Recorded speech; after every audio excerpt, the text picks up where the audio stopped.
Hey guys, Rorius here. Welcome back to Myst. I just went and had dinner between the previous episode and this episode, and I realize how little of a clue I have of what I'm gonna do. Oh, I tried to click on this earlier. This is the thing by the dock that the character was talking about.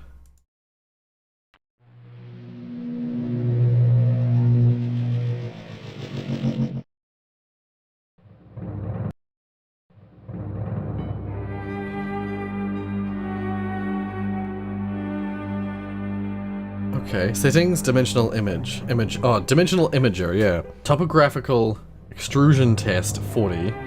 Water turbulent pull, 67. Marker switch diagram, 47. Marker switch diagram, okay. 40, 67, 47.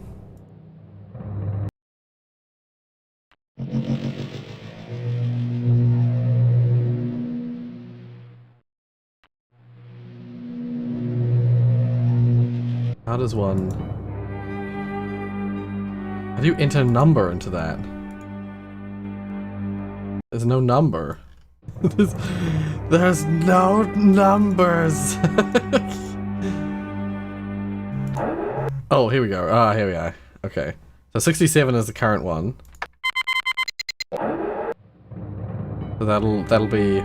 water slash turbulent pull. I see. Okay, let's try this one. That's the marker switch, okay.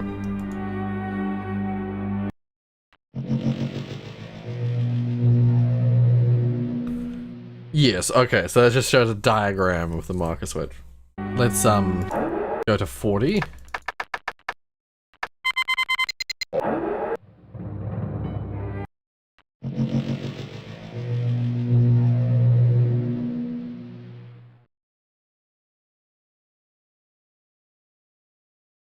Yeah. Oh. This is a very different location to what I thought it would show. What was that for? Topographical extrusion test. Right, so it's just a test. Okay, well, I know what the markers look like. I assumed as much. So, okay, I'm gonna write them down. That's right. One of those kind of games where you have to write shit down. Or take photos of things. Okay, and there's one by the gear. Yeah, the first one was down by the pirate ship. This one's by the gear.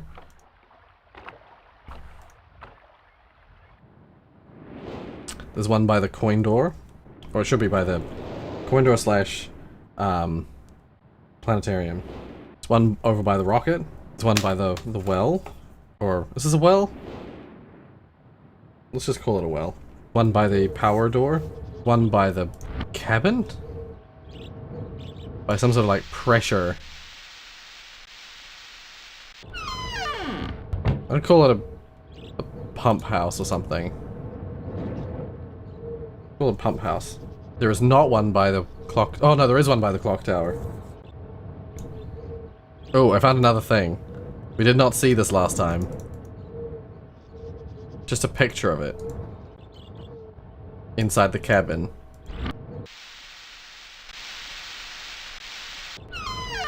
I count 1, 2, 3, 4, 5, 6, 7, 8. I count 8 switches. There isn't a switch in here, is there?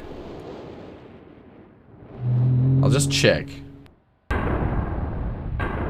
No, I don't think there is.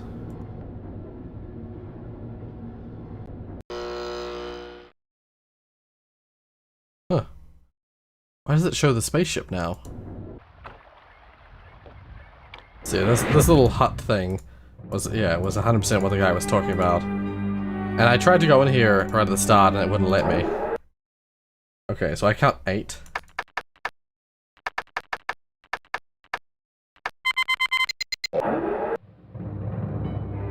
Please let that be what I need it to be.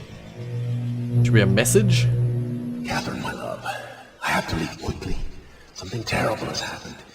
It's hard for me to believe. Most of my books have been destroyed. Catherine, It's one of our sons. I suspect Achenar, but I shouldn't leap to conclusions. I'll find him and Cirrus as well. Oh, I should have known better than to have left my library unchecked for so long.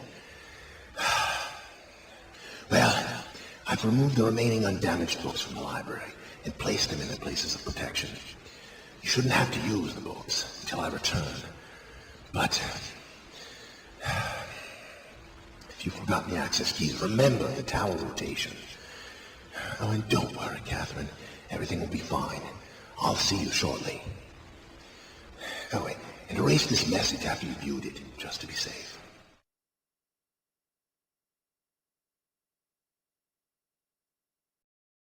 Well, I'm not going to erase it, because I would like to be able to return to it if I need to. So, he said remember the tower position. God damn it. See, this is the tower rotation position thingy. I have no idea. Oh, there was so much more text that I didn't read. I think this is the one I read. Isn't it? Yeah. Yeah, where it's like letters had been faded out. But there's so many more textbooks here. Future bridge. It's like this thing. I'm looking for images. It's experimenting with the art, testing the limits of the rules. Okay. Must have a lamp. Clock tower. Stone ship age. I don't know if there's anything on here that I need to remember. Oh yeah, here's the constellations. Yeah. There's times on that one.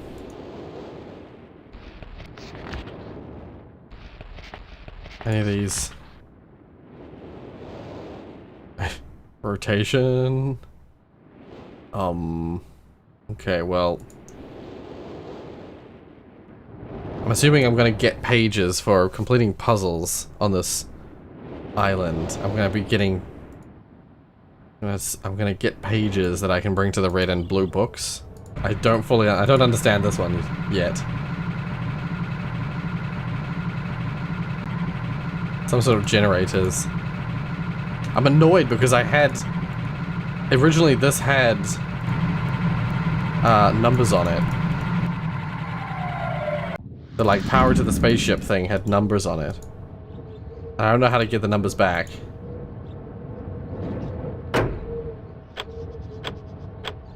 Okay, it made a noise that time. It was like a chunk.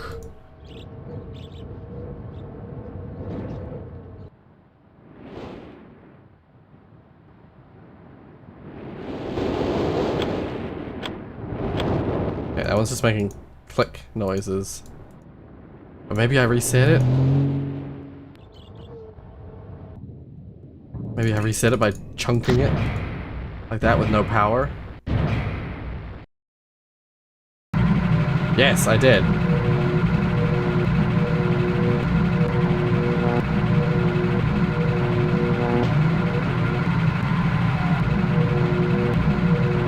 Okay, I fucked it up. I'll turn them all off. Okay. I don't know how much power I need to bring to the spaceship, but I'm assuming that's the thing. That's what's happening here. Trying to figure that out.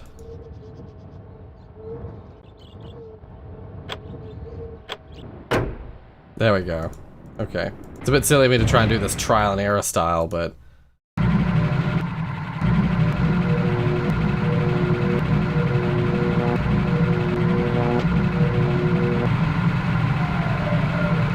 Okay. 53 was the highest I got at that time.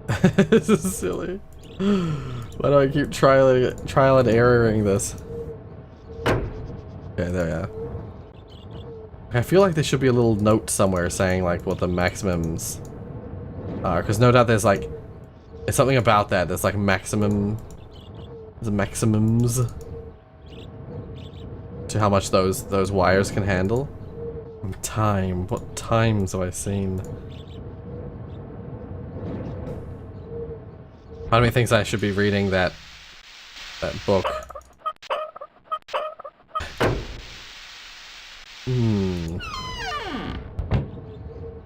This is one of those games. I'm just totally dumbfounded. No idea what I'm doing. Like, I got the message. I got the secret message. That was cool. Do I have to read? Do I have to read? I don't want to read. The message is tower rotation. Tower angle was the current clue I have. Probably something to do with this.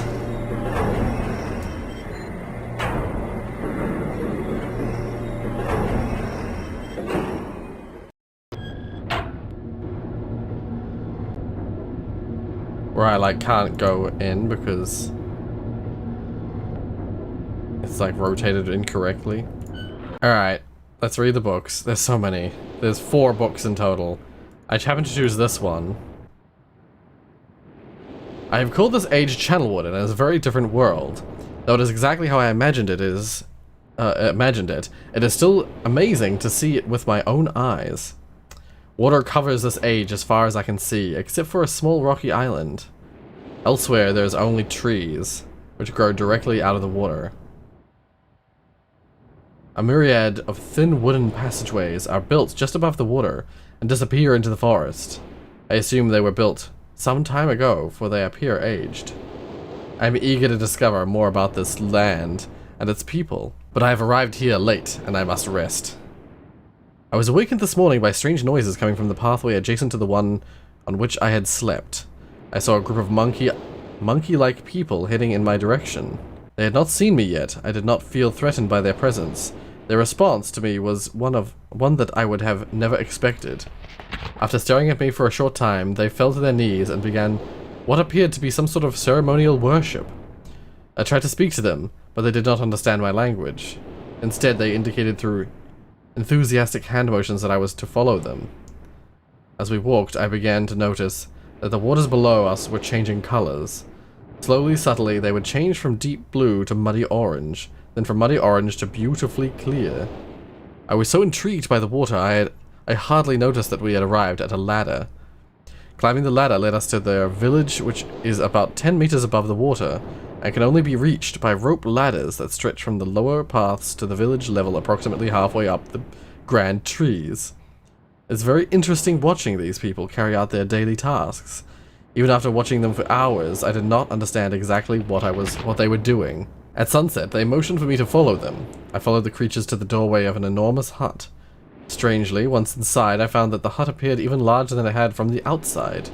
The walls were garnished with bright metals, and in the center of the hut sat the leader of these people. At least he appeared to be their leader, for he sat a meter off the floor with a thick throne. Guards surrounded the strong creature, who was dressed in many exotic, colorful fabrics. Next to the leader sat a very old human. At least to some extent he appears human. His hair, which was only on his face and head, was completely grey, almost white, and hung very long around his frail body. His thin head hung limply by an almost grotesque neck that could not hold its head up to look at me. But what a surprise, this creature could speak my language. Shortly thereafter I was given a bed with some hand motions that looked to be telling me to go to sleep. I look forward to learning more. As I suspected, the ancient creature is a human, but he is old beyond his own reckoning, and seems almost insane.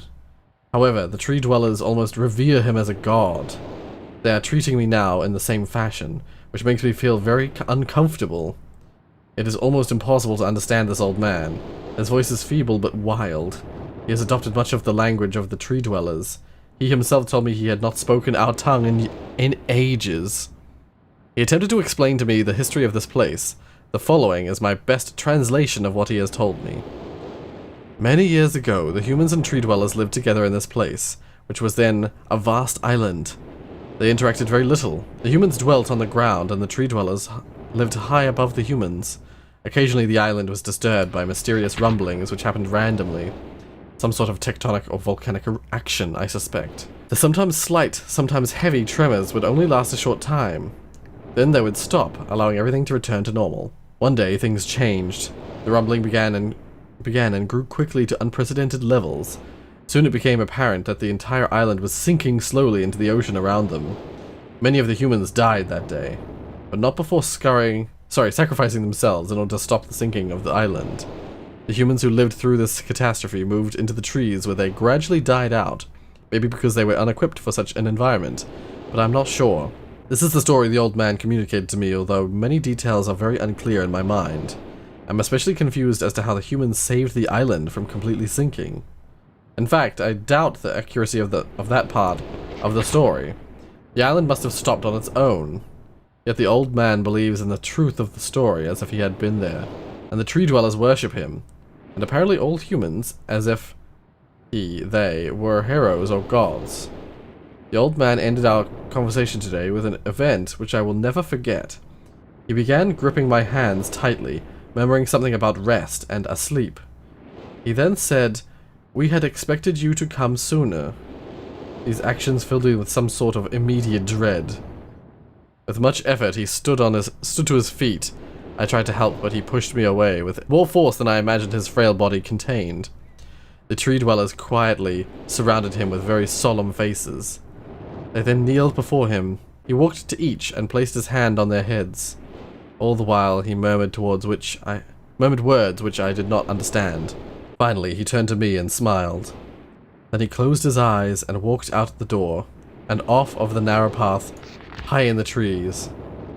The tree dwellers were silent. They began a procession down the nearest rope ladder. As I was descending, I saw several of them pick up the body he had fallen into a lower level of walkway, and carry it away. He was laying down at the dead end of its short pier-like structure. With the use of some potion, one of the tree creatures lit the pier on fire, and I watched as the flames engulfed him. As this strange funeral proceeded, the waters around the pier changed to dull green. This morning I awoke, finding it hard to even believe the previous evening's events. The water is a dull green for as far as I can see now. For some reason, the water no longer shifts color. As I wander throughout the pathways, the creatures watch me, curious to see what I will do next. They're constantly offering me strange objects of affection. I even found food outside the doorway to the room in which I had slept. This is a unique race of beings. I hope to learn their language soon, so that I may learn more from them. And then, must be sometime later? Yep. I have lived on this world for 3 months on and off, and tree dwellers have shown great hospitality. I'm even beginning to learn bits of their language. I've decided to return home for an extended stay with my loving wife and my sons, and hopefully return with them. However, I'm sure Catherine will once again refuse. I think this age would be a wonderful experience for them all, and I at least look forward to how Sirius and Akinar will react to its curious inhabitants. Catherine is staying behind as expected. My sons have returned with me, and they enjoy this age very much. They get along very well with the tree dwellers, and are picking up their language surprisingly fast. I have no doubt that I will not be too long until they can speak with the tree dwellers much better than myself. I am leaving tomorrow to check on Osmoian age. Sirius has suggested that I allow him and his brother to stay, though the idea unsettles me. I know the boys are growing up rapidly. The hospitality of those creatures is such that I could think of no better place to leave them alone for a short while, so I will consent to their request. I warned the boys not to take advantage of the respect the tree dwellers have for their ideas. They seem to understand my warning, and I have faith they will follow it.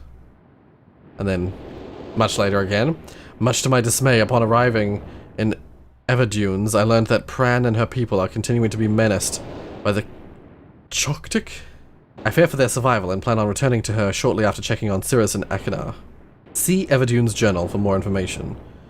After watching Sirius and Akinar, I can see they are handling things very well, and I think that I can put to rest any fears about leaving them in Channelwood again, and for a little longer time. New pen again? The tree dwellers seem slightly distressed that I am leaving, but are happy that Sirius and Akinar are staying behind again. And then, once again, much later, I've been gone for over 3 days and have been to many different places. I hate to tell Sirius and Akinar about Pran's death today. Ah. And they were visibly shaken, although they only remembered her from their childhood. Catherine has suggested that it would be wise for Cyrus and Akhenaten to leave Channelwood for a while, and I have to agree. They'll be returning with me when I leave again. I have told my sons that they will be returning with me in 2 days. They spent the entire night telling me of an adventure they experienced in my absence, and it was rather remarkable. It seems they constructed a boat with the creatures and traveled some ways out into the surrounding waters. I enjoy hearing them talk excitedly of their adventures, and am reminded of my own adventures as a child. Sometime later, I finally understand why the tree dwellers have been giving me their many inks and insisting I write with them. Looking through some of my past entries, I see now that the inks have changed from the black I brought, I thought they were, to various different colors. I've shown some of the creatures my journal, and they laughed and howled. I did not know they had such a sense of humor. Even now, as I look through this very colorful journal, I cannot help but laugh myself. Right, yeah, so it's all changing colors. It was all like black the whole way. Oh, a little bit of blue here. It was like black the whole way through, and then suddenly it's like colorful. We will be returning tomorrow, so my sons are with the creatures for the last night here. They have told me they would like to come to Channelwood again, and also asked if they can visit some other ages alone. Though I will have to think over their request, I believe they have proven to me that they are trustworthy and responsible. Catherine will also have to help me decide whether they are ready for travel alone. For now, I must give my farewells to the creatures, for I do not know how long it will be until I visit this age again. And some pictures.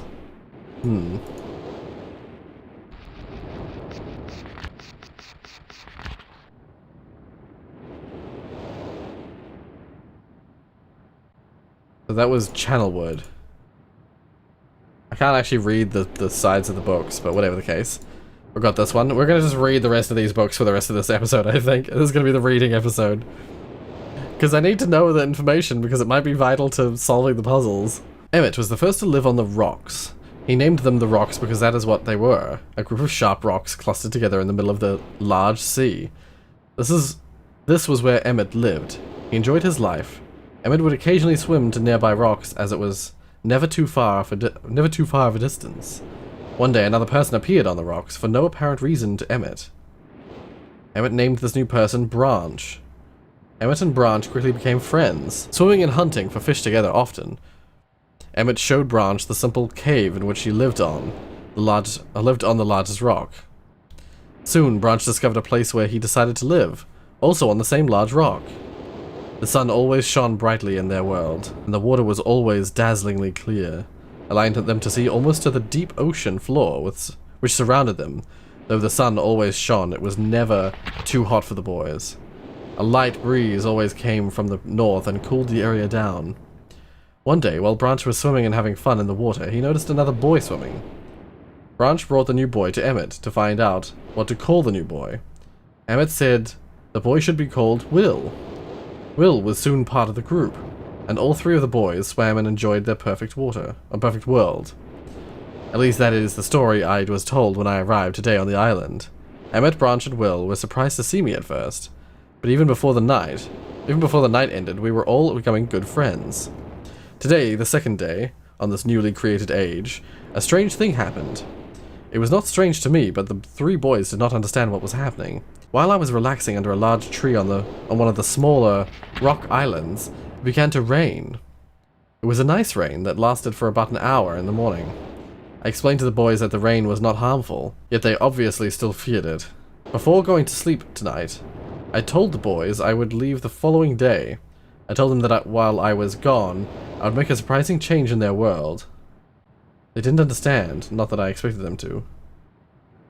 I still do not fully understand what happened today. I was experimenting... This is a little bit later. I was experimenting with the art, testing the limits of the rules as dictated to me by Father. I attempted to create a boat by writing it into the world. I thought that everything was planned correctly. Yet somehow the boat had become gripped by the rock and broken in half. Although this test did not turn out as I had hoped, I now have answers to a few of the questions my father never answered. As for the boat, I can see the boys enjoy it anyway, and with that, I am pleased. They have played on it all day. Even though the boat cannot move, I have enjoyed studying from it. It's a much sturdier platform than the jagged rocks. In the course of my observations, I have learned some very interesting things regarding the solar system of this age. Submersible lamp. The nights are absolutely beautiful here. I have made note of and named a number of constellations that pass above me. Also, during the night, I catch glimmers of light from the horizon, which I have not been able to discover if it is created by some natural phenomenon or by additional people on far-off islands or rocks. I should very much like to discover which. I rather suspect that it is additional people, which would explain the appearance of Branch and Will. The rain today was slightly heavier than usual. Just when the boys were getting used to the light rain, a small storm arrived. They were frightened of the heavier rain, not to mention the thunder and lightning. If rain has never fallen here until recently, as the boys tell me, I would like to discover why it is falling now. Regardless, I have decided to return home for a short while. I have also been thinking of some plans for a lighthouse that I hope to construct soon. I think that perhaps by shining a bright light towards the horizon, it might prove my suspicions regarding additional inhabitants. They would be curious about the light and travel to discover its source if they have the means. I returned with many tools that I will need for construction of the lighthouse. I've decided that once the lighthouse is completed, I will leave for some time and let the world's own imagination have control. We have worked 3 weeks on the lighthouse now, and are making great progress. The rock that we are building on seems to not be as secure as I would like. I've had to alter my plans slightly, but those alterations pose no real problem. The boys are quite strong, and have been helping me immensely. I estimate construction will be done within 2 days. Then, I'm assuming 2 days later, the lighthouse is finished, and we are all proud of our creation. The boys are amazed at the structure wrought from rock with their own hands. That evening, we powered up the generator, much to the boys' dread at first, and shined a great light to the horizon for many hours. I stayed the night in the top of the lighthouse, and in the morning awoke to observe the sunrise without my being coated with the chilly blanket of ocean dew I'd become accustomed to. Right, because they have a structure now, they have a building. It was Will who first saw the girl. She was swimming not far from the boat, where Will was getting ready to hunt for fish. Then Will noticed a man not far away from the girl. Emmett was very pleased to meet the additional neighbors. Emmett. That's... oh, I learnt recently that's Hebrew for life. Supposedly if you take off the E, or the EM part of it, just mit is death. I feel pleased to leave this age. I have set in motion events that have nothing to do with writing or the art.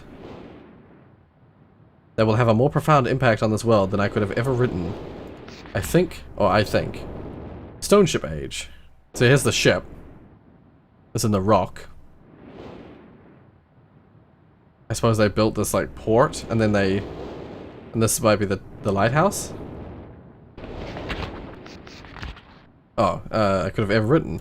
I think of it, this age, as a gift to myself that I will wrap up and open someday in the future, only to discover that it has changed so much that indeed it is a surprise.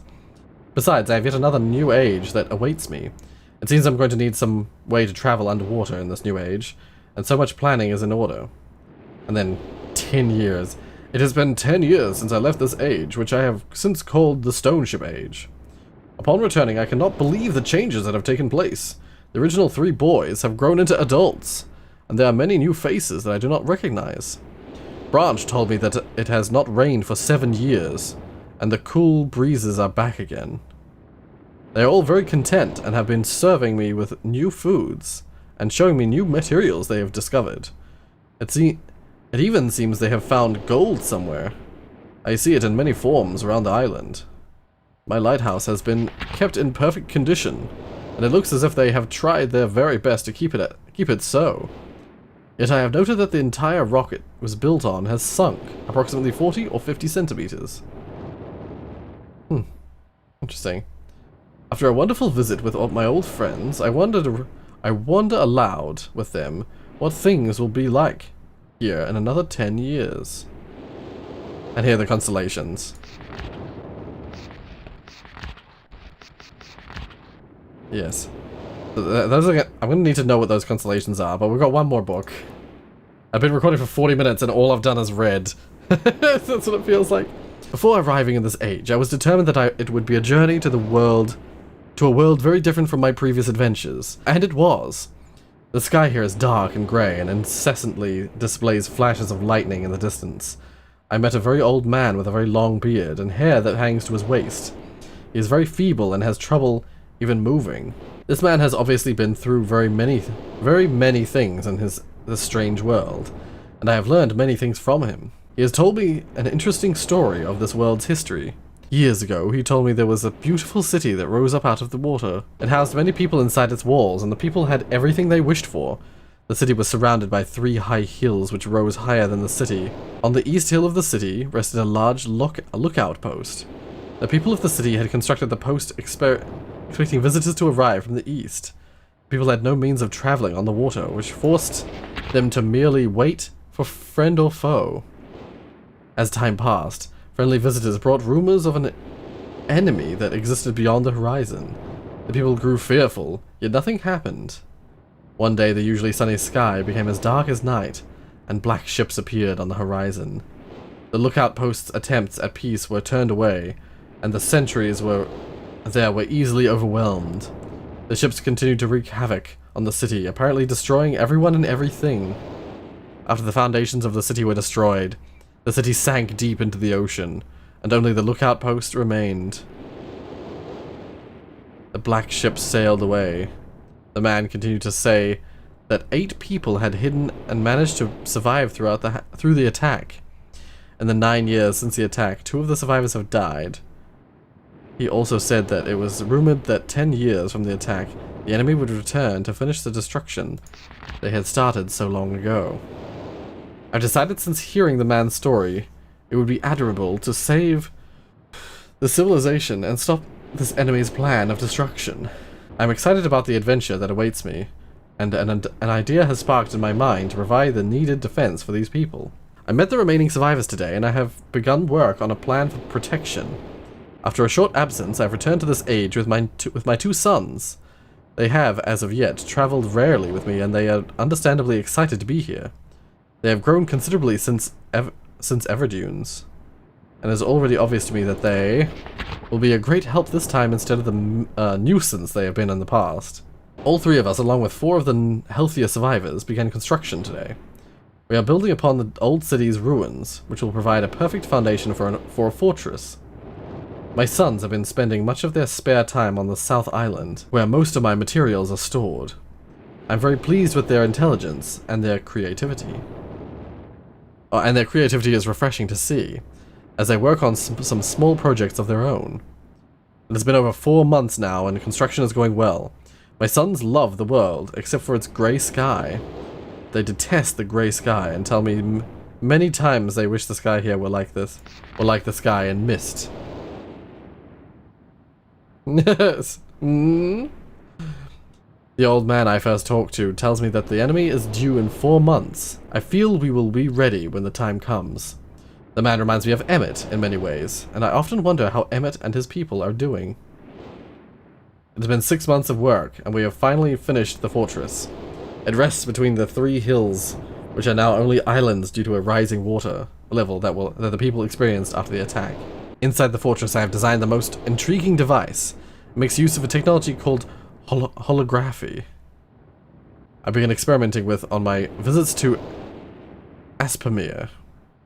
It'll be working in a couple of days after I compensate for a small miscalculations. This holographic device will enable the survivors to learn to use the fortress. The enemy is due to come soon, and I trust that the fortress will provide... Oh. So this is the fortress. Sufficient protection for all of us. Yeah. Once again, it's something to do with the tower. The tower that we're in, I think. And that you can, like, rotate it in different directions. The black ships have come. Their attack was substantial. Their weapons have been stopped, and it appears they have turned away in defeat. I could not help but smile as I watched the boats leave. The insignia of black ship. Like a moon with a cross in it. Last night we had a small celebration, and the old survivors danced their dances of old. My sons did not understand why the sky had not turned back to its original blue. The old man told them that the storms would never end until the enemy was destroyed. I assured my sons that a blue sky was not worth the risk of death, and they seemed to hear me. I've had a healthy adventure and have begun work on a new book. Once again, I must leave a familiar age in search of a new universe I have begun. But first I will have an extended time with Catherine, whom I miss very much. I must also return to the people of the tide. I believe in my travels I have found a substance that will ease the pain of their bone ailments that they have long endured. I hope to return to mechanical age one day and find the population growing and my fortress still strong. Though the sky may always be black, I am confident the people here feel a heavier darkness has been lifted from their shoulders. Well, what a narrative. So what I'm gathering is that all the worlds that exist are like, they're like books that have been written, partially written by the creator, by the like man behind it all.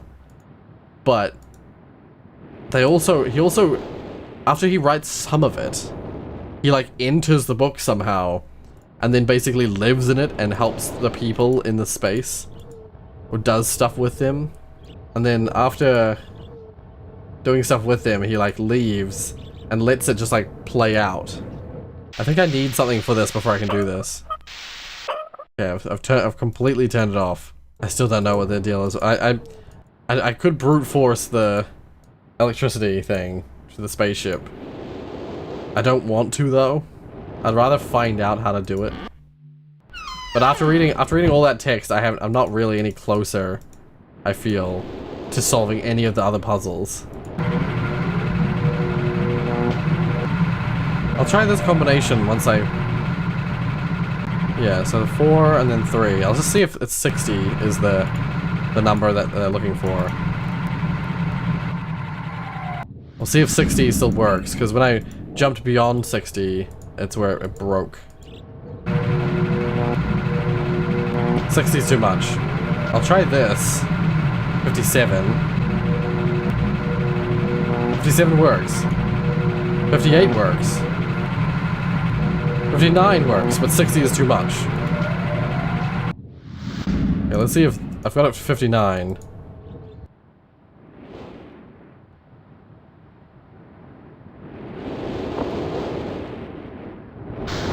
Oh! Oh! I did something!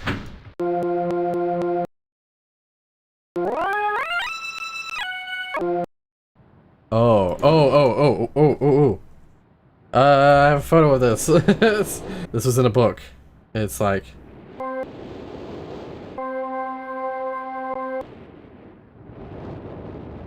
Okay.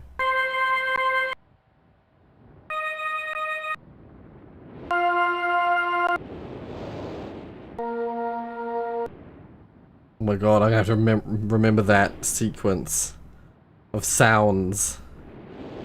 Yeah, let's see if I can just do it one at a time, so it's this one.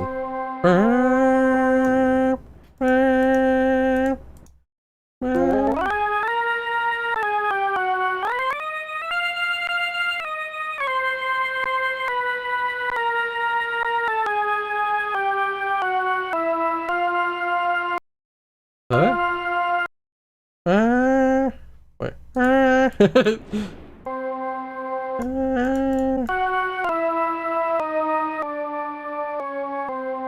There it is.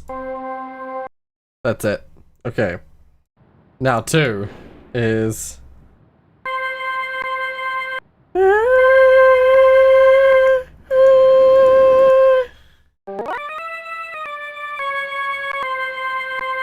That's it.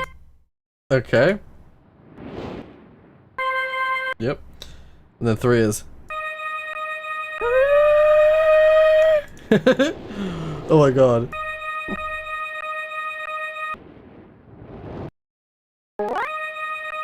Oh my god, I got it perfect. Okay, and then 4 is...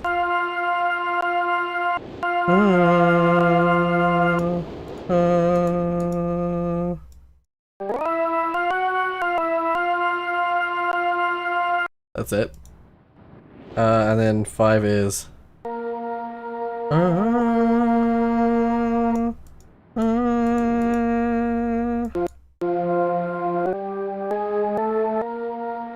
That's it.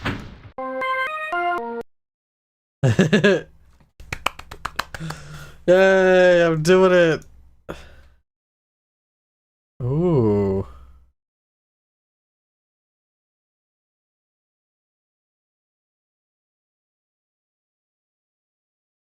Okay. Whoa. Oh.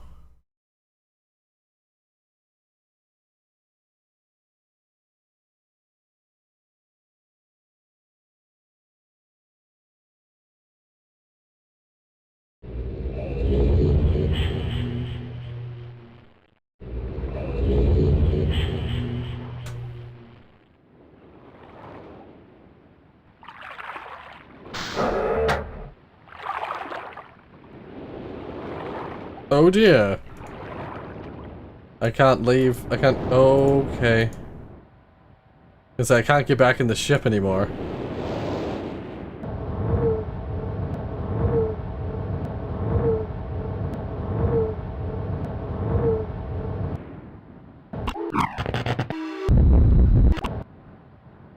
Okay.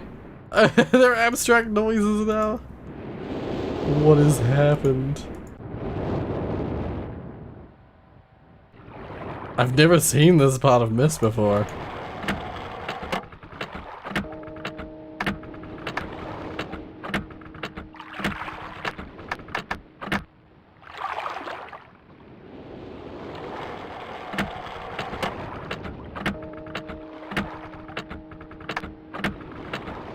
Okay.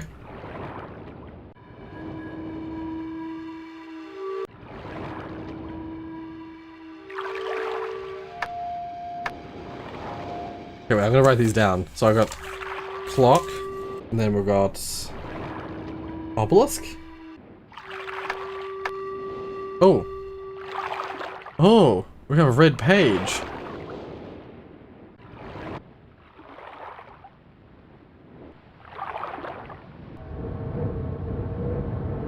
Get another one of these. I'm gonna draw it first.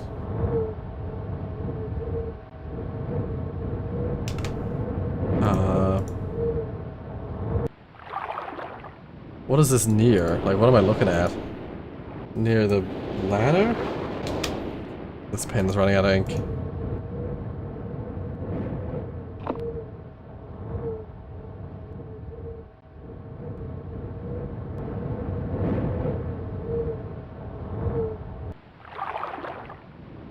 I'm on the other side now.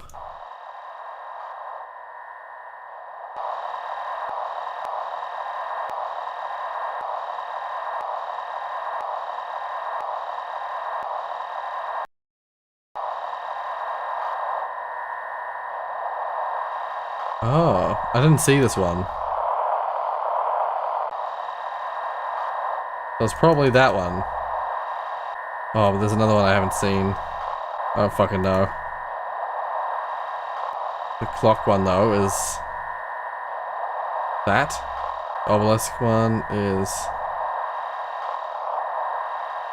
no, it's not that far. Somewhere over this way. I think this one is the one that's over this way, like all the way along here. Yeah, that's this one.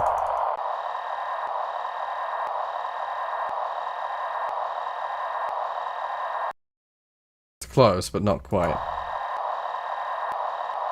This one's the wrong one. Not quite. Not quite. Okay, I've activated this one. I just activated that thing, whatever it is, whatever it does. I go up here.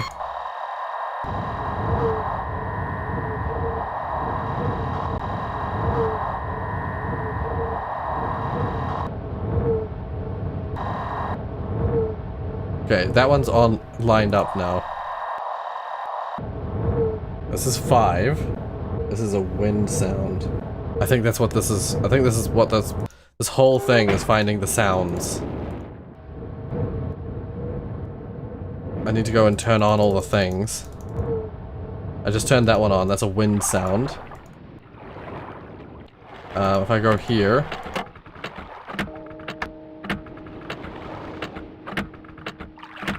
Yeah, if I go back to the machine now, we're here. Yeah, here we go.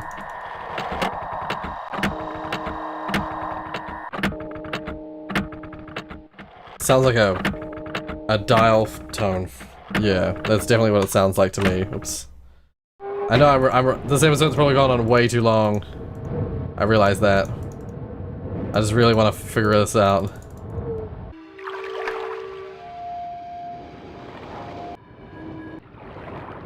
Oh, that was the obelisk one, yeah. Okay. 4 is like a hollow tube. Now I'm gonna find the other ones. Ugh.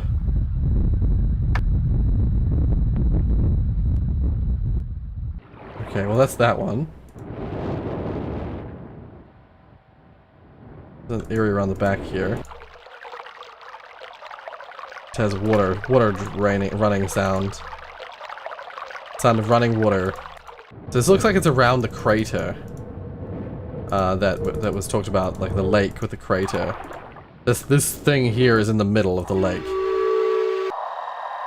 Okay, this was up the mountain thingy. Yeah, up here.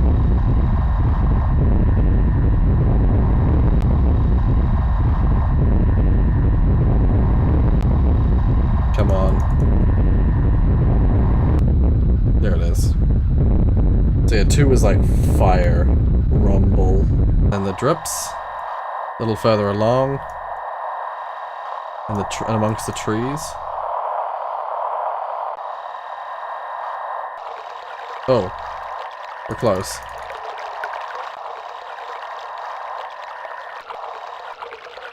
There we go. And of course that's running water. Okay.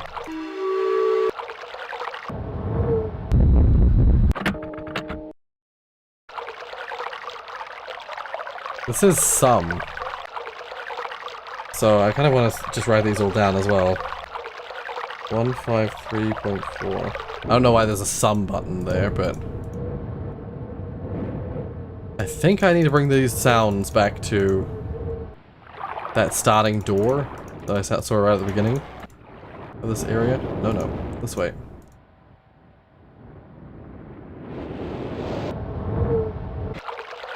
Yeah. Running water. This is the fire rumble. There it is. The third one's dial phone. Dial tone. That one. Dial tone.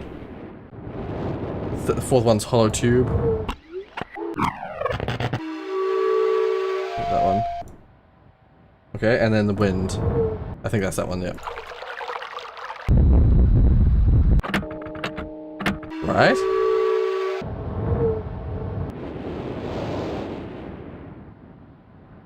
Is that not it? Really? Is that not it? I was so sure. This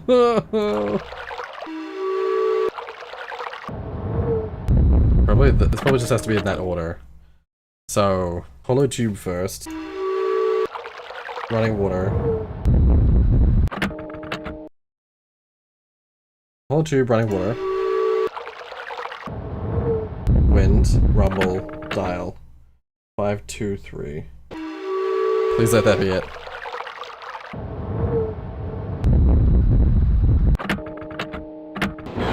Yay! Oh my god! Oh. I very much feel like I'm just like on my own, having to solve this. I don't know if there was any point in doing that or if it was just for visual interest.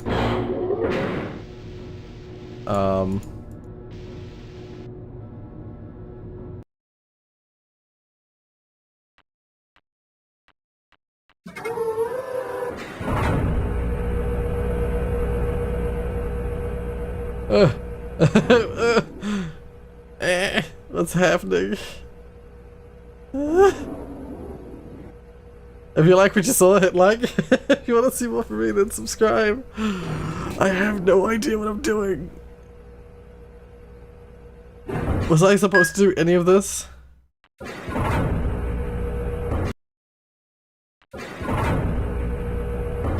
Oh, wait a second.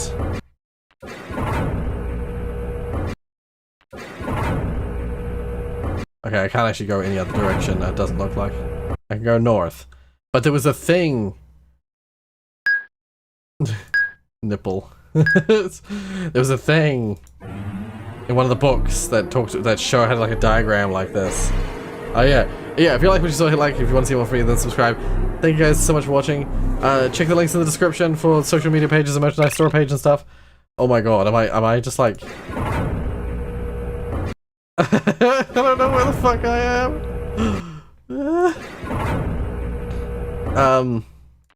If these Myst episodes interest you, I don't want to go south. I already went south. I came from the south. Oh, west.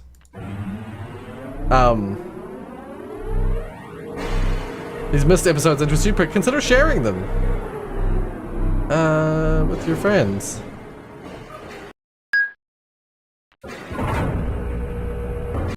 Will Rory ever figure out where the hell he is and what he's doing? Who knows?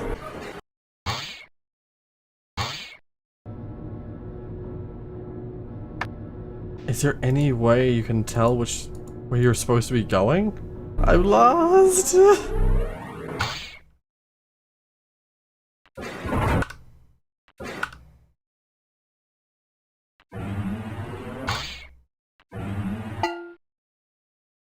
Oh. Alright, I reset myself. I have no idea what I'm doing here. Can I please leave? Thank you.